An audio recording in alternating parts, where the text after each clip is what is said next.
Carte 30, ce qui ne meurt jamais.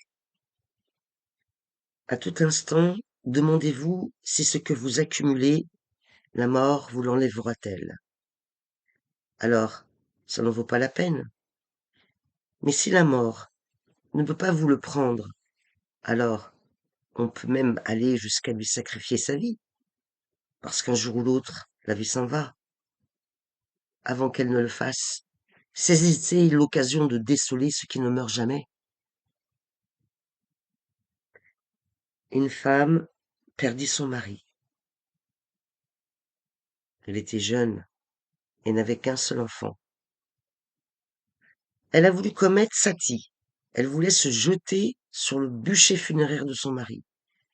Mais ce jeune enfant l'en empêcha. Elle devait rester en vie pour lui. Mais alors, l'enfant mourut.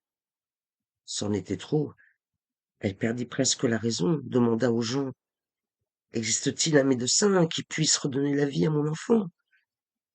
Il était ma seule raison de vivre.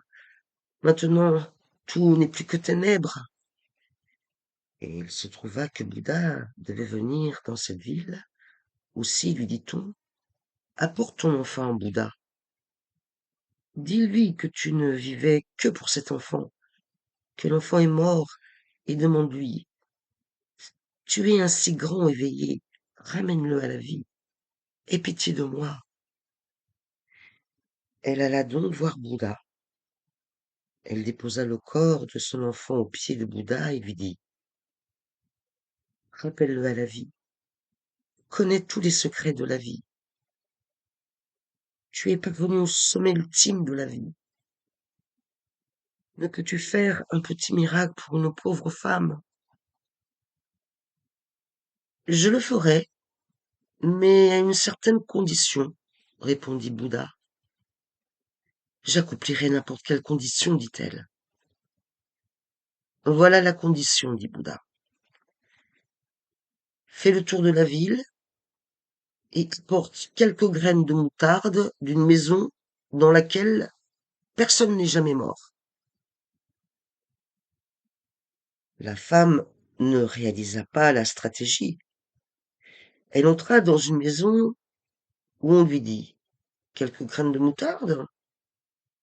Nous pouvons t'en donner de pleines charrettes, si Bouddha réussit à ramener ton fils à la vie. Mais nous avons connu de nombreuses morts dans notre famille. C'était un petit village, et elle se rendit dans chaque maison. Chacun était prêt. Combien de graines veux-tu? Mais la condition à remplir était impossible, parce qu'ils avaient tous vu des morts dans leur famille. Le soir venu, elle comprit que toute personne qui naît doit mourir. Alors, à quoi sert-il de demander le retour de son fils? Il mourra à nouveau. Il vaut mieux se mettre à la recherche de l'éternel, ce qui ne naît et ne meurt jamais. Elle s'en retourna les mains vides. Bouddha lui demanda: où sont les graines de moutarde? Elle se mit à rire. Le matin, elle est arrivée en pleurs. À présent, elle riait et lui répondit: tu m'as joué un tour. Toute personne qui naît meurt. Il n'existe aucune famille dans le monde entier dans laquelle personne n'est mort. D'ailleurs, je ne veux pas que mon fils soit ramené à la vie. Pourquoi? Oublie mon enfant. Initie-moi dans l'art de la méditation afin que je puisse accéder à l'espace de l'immortalité dans laquelle la naissance et la mort n'ont jamais pénétré. Voilà ce que j'appelle un véritable miracle. Résoudre le problème à sa racine.